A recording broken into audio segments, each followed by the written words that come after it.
Hello दोस्तों, मैं अमरिंदर सिंह आप लोगों का आपके अपने यूट्यूब चैनल मैथ्स म्यूचुअल पे स्वागत करता हूं। आइए दोस्तों, औसत एवरेज का क्लास नंबर 15 देखेंगे और इसमें हम लोग बहुत ही अच्छे अच्छे प्रश्न देखेंगे जिसपे जो कि क्रिकेट पर आधारित प्रश्न होंगे। औसत रन, औसत विकेट, अंतिम पारी में बनाए गए रन, प्रारंभिक औसत, अंतिम पारी के बाद का औसत या नया औसत, ऐसा टर्म इसमें आएगा जिससे हम समझेंगे और बनाएंगे। तो आइए हम शुरुआत करते हैं। सबसे पहले थोड़ा सा रूल्स रेगुलेशंस इसका देखेंगे जिस पर आधारित प्रश्न होंगे और फिर इसके बाद प्रश्न की हम शुरुआत करते हैं।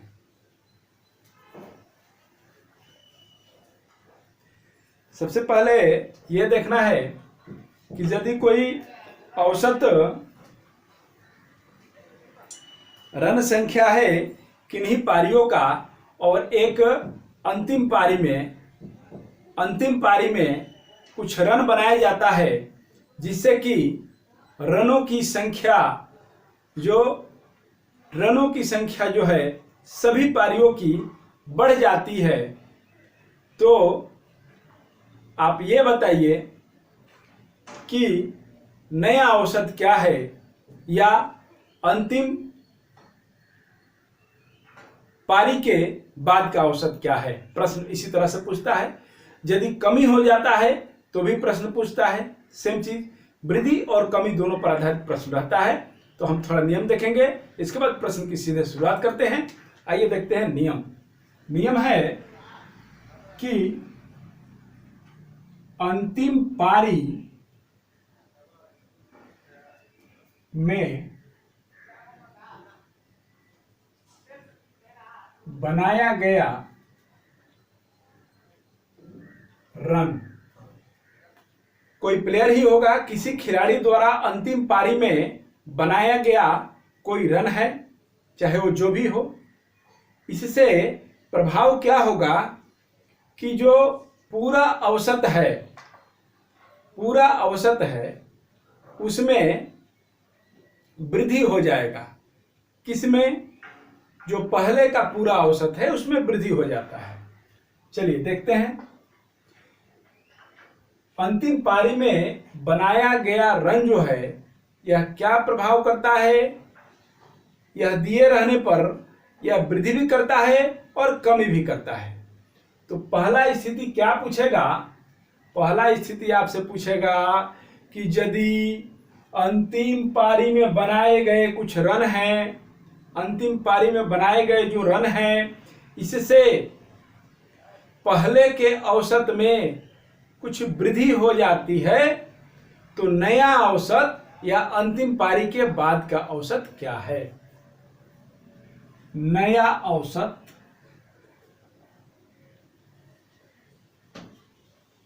या अंतिम पारी के बाद की औसत रन संख्या है। क्या होगा हम देखेंगे। इसमें सिचुएशन दो ही होगा, केस दो ही होगा। केस फर्स्ट क्या कहता है? केस फर्स्ट कहता है कि जब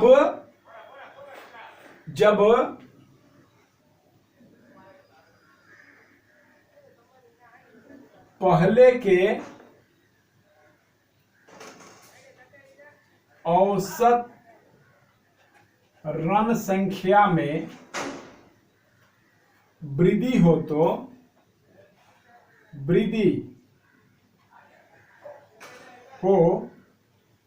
तो औसत रन संख्या या नया अंतिम पारी के बाद की औसत रन संख्या या नया औसत क्या होगा? तो यह होगा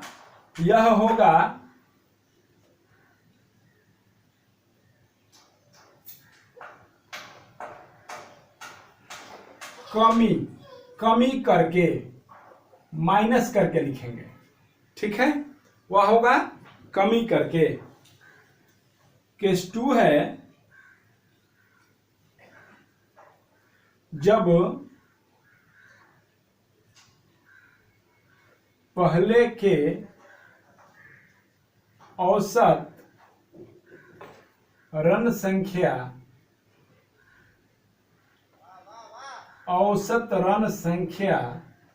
में कमी होता है तो इसका मान निकालना है ना, नया औसत या अंतिम पारी के बाद का औसत क्या होगा, तो यह हो जाएगा वृद्धि करके प्लस करके। ठीक है, आइए प्रश्न की शुरुआत करते हैं और थोड़ा इसे और एक बार समझ लेते हैं। जैसे कि देखिए, कहेगा कि अंतिम पारी में कुछ रन बनाया जिससे कि रनों की जो प्रारंभिक रन है या पहले का औसत है उसमें इतना का वृद्धि हो गया। तो वृद्धि कब होगा, जबकि पहले वाला कम रहेगा। ठीक है, पहले वाला क्या रहेगा, कम रहेगा, और ये जो बनाया है औसत यह ज्यादा रहेगा। तो क्या करेंगे, घटाकर आंसर ला देंगे अपना नया औसत। और यदि कह रहा है कि कमी हो गया, यदि अंतिम पारी में रन बनाया कुछ और पहले का औसत रन संख्या कम हो गया, इसका मतलब पहले का औसत रन संख्या ज्यादा था और यह रन बना दिया औसत से भी कम, तो कमी हो गया, तो जोड़ करके नया औसत रन संख्या या अंतिम पारी के बाद का औसत रन संख्या निकालेंगे। प्रश्न की शुरुआत करते हैं। पहला प्रश्न आपके सामने ये रहा। प्रश्न देखिए, यही पूछता है प्रश्न कि विराट के 10 पारी का औसत रन संख्या 21.5 है, 21.5 है, उसे अगली पारी में अर्थात 11वीं पारी में कितना रन बनाना पड़ेगा ताकि औसत रन संख्या बढ़कर 24 हो जाए। अब बताइए, 10 पारी में 21.5 है और 11वीं पारी में कितना रन बनाएगा कि उसका टोटल औसत रन संख्या 1 से लेकर 11 पारी तक का 24 हो जाए। तो सबसे पहले आप दिमाग में यह सोचिए कि 10 पारी में वो जो औसत 24 होगा, 10 पारी के लिए भी तो देना पड़ेगा, यही मेन थीम है। तो 10 पारी का जो औसत रन संख्या बढ़ा वह कितना से बढ़ा, तो यह 24 है 24, और यह बढ़ा 21.5 से 24 कितना बढ़ा 2.5 बढ़ा किसका 2.5 बढ़ा 10 का, 10 पारी का। सॉल्यूशन देखेंगे, 2.5 बढ़ा 10 पारी का और 11वीं पारी का कितना होगा 24। 11वीं पारी अर्थात एक पारी का होगा 24, यह हो जाएगा 25 और यह हो जाएगा 24, टोटल हो जाएगा 49 हो जाएगा। ठीक है, ऑप्शन हम लिख देते हैं। चलिए, 10 पारी का तो कितना बढ़ा, 10 पारी का बढ़ा 2.5, 21.5 से 24 करना है, 2.5 बढ़ा 10 पारी के लिए अर्थात 25 बढ़ा, और अंतिम 11वीं पारी के लिए भी तो 24 होना चाहिए। ठीक है, तो यह बढ़ गया एक पारी के लिए 24, टोटल कितना हो जाएगा 49, हमारा आंसर हो जाएगा बी। ठीक है, कितना रन बनाना पड़े अर्थात 11वीं पारी में 11वीं पारी में रन बनाना पड़ेगा कितना? 49। नेक्स्ट क्वेश्चन देखते हैं। चलिए प्रश्न देखते हैं। प्रश्न है, क्रिकेट के एक खिलाड़ी द्वारा 14वीं पारी में 92 रन बनाने पर उसके पहले की औसत रन संख्या पर 3 की कमी आ जाती है, तो 14वीं पारी के बाद उसकी रन संख्या क्या है? ठीक है, सॉल्यूशन करेंगे हम लोग। ऑप्शन दिया गया है। अब आप यह देखिए कि 92 रन बनाने पर 14वीं पारी में उसके पहले की औसत रन संख्या में 3 की कमी आ जा रही है। अर्थात इसके पहले कितने पारियां खेला होगा? इसके पहले इन्होंने 13 पारियां खेली होगी। कितनी पारियां खेली है? 13 पारियां इन्होंने खेली है। और उन 13 पारियों में कमी कितने की आ जाती है? कमी आ जाती है 3 की। तो 13 दूनी का 26, 13 तिया 39, 39 की कमी आ जाती है। ठीक है, जबकि यह 14वीं पारी में अर्थात यह एक पारी और खेले 13 के बाद 14वीं पारी में 92 रन बनाते हैं, तो यह हो गया 92। 92 रन बनाते हैं तो पूछ रहा है कि 14वीं पारी के बाद उसकी औसत रन संख्या कितनी होगी। हमने डिस्कस कर चुके हैं हम लोग, हमने बताया। तो अब आप यह देखिए कि इसमें कमी हो रहा है तो हम वृद्धि कर देंगे, इसे जोड़ देंगे। ठीक है, कमी हो रहा है तो हम वृद्धि कर देंगे, जोड़ देंगे, हमारा आंसर रहेगा। लेकिन हम समझाएंगे, बार बार हर एक क्वेश्चन में हम समझाएंगे। समझिए चीजों को। 9 2 11 हो गया और 9 3 12 1 13 हो गया। अर्थात आपका आंसर हो गया 131। क्या हो गया? 14वीं पारी के बाद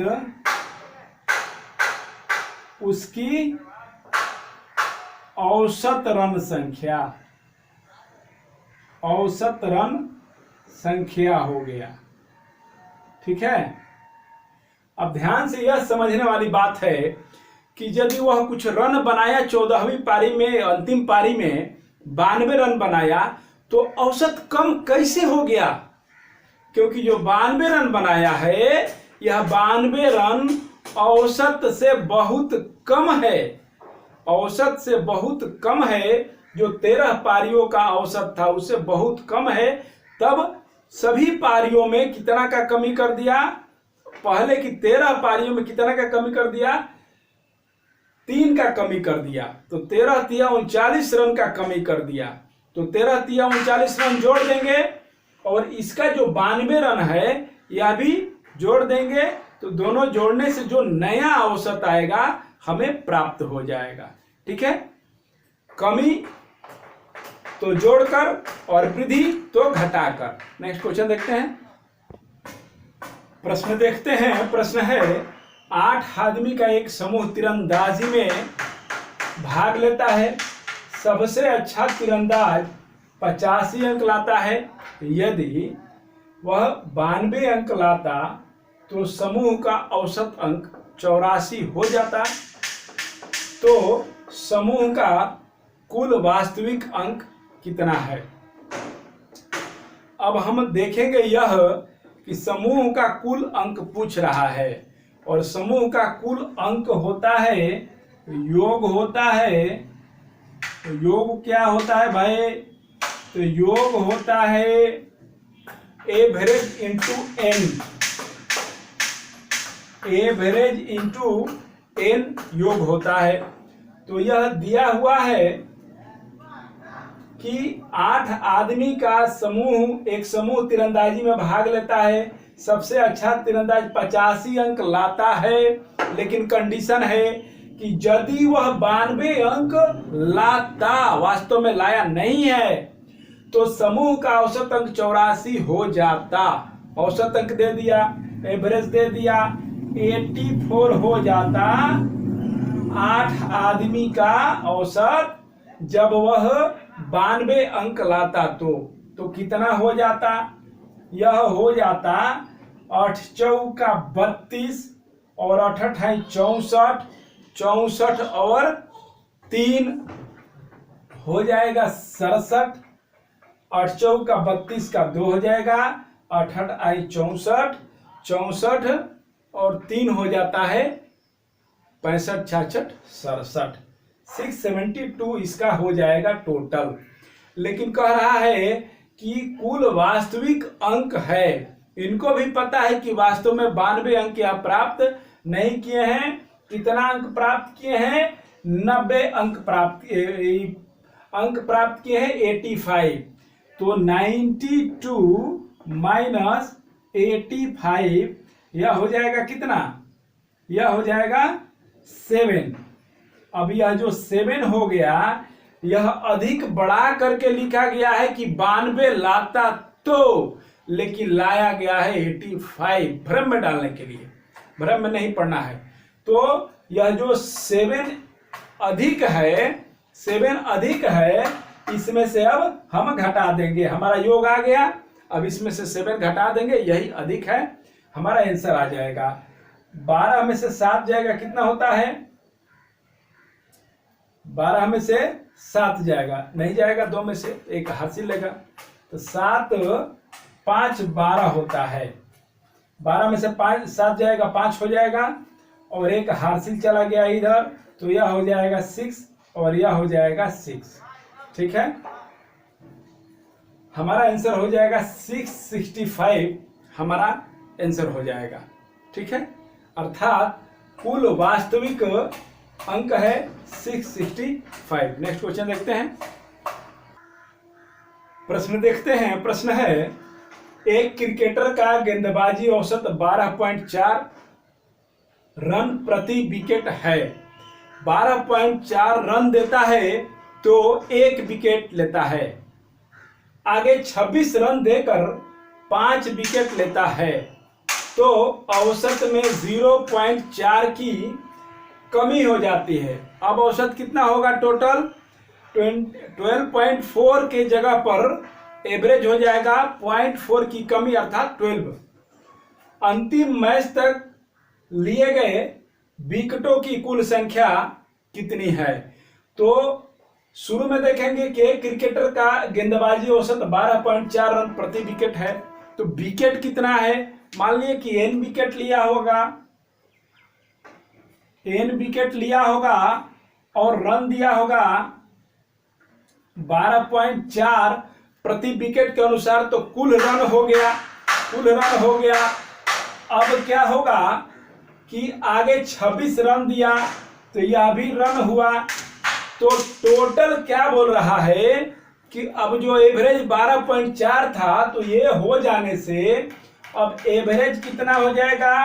तो n का और इसका 5 विकेट लिया रन दे करके, n प्लस 5 का टोटल का अब औसत हो गया 12 रन प्रति विकेट, अर्थात अब 12 रन देता है तो 1 विकेट लेता है। तो पूछ रहा है कि अंतिम मैच तक लिए गए कुल विकेटों की कुल संख्या कितनी है? तो अंतिम मैच हो जाएगा, शुरू वाले के लिए तो n हुआ और बाद में 5 विकेट, तो n प्लस 5 का वैल्यू प्राप्त करना है। ठीक है, तो आइए इसे हल करते हैं। यह हो जाएगा 12.4 n plus 26 is equal to 12n plus 60। n एक तरफ करेंगे तो 0.4 n इज इक्वल टू हो जाएगा, कितना हो जाएगा? 0.4 n इज इक्वल टू हो जाएगा, इसको इसमें से घटाइए, तो इसको इसमें से घटा रहे हैं आप, तो कितना प्राप्त होगा? 60 में से 26 को घटाइए, तो यह हो जाएगा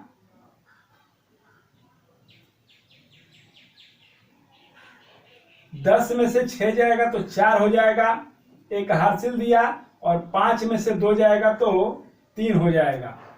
34 होता है। ठीक है, 6 4 10, 3 2 5 1 6। अब n का वैल्यू हो जाएगा 34/0.5। पॉइंट को हटा देंगे तो 10 को लिख देंगे। अब यह हो जाएगा 17 और यह हो जाएगा 2। 17 दूनी का 34, 2 दूनी का 4, यह हो जाएगा 5 दूनी का 10।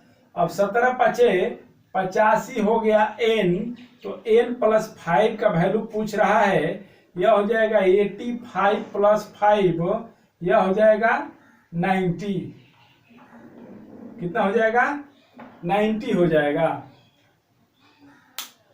90 हो जाएगा। टोटल कितना होगा? 90। ऑप्शन में 90 नहीं है, ई कर सकते हैं 90। आपका आंसर ई होगा। ठीक है, अर्थात अंतिम मैच तक लिए गए विकेटों की कुल संख्या 90 हुई। ठीक है, आज का क्लास यही तक रहने दिया जाए। नेक्स्ट क्लास में मिलेंगे और इसी टाइप का सब प्रश्न हम लोग करेंगे, कुछ और प्रश्न। बहुत बहुत धन्यवाद, मिलते हैं अगले क्लास में। Thanks once again.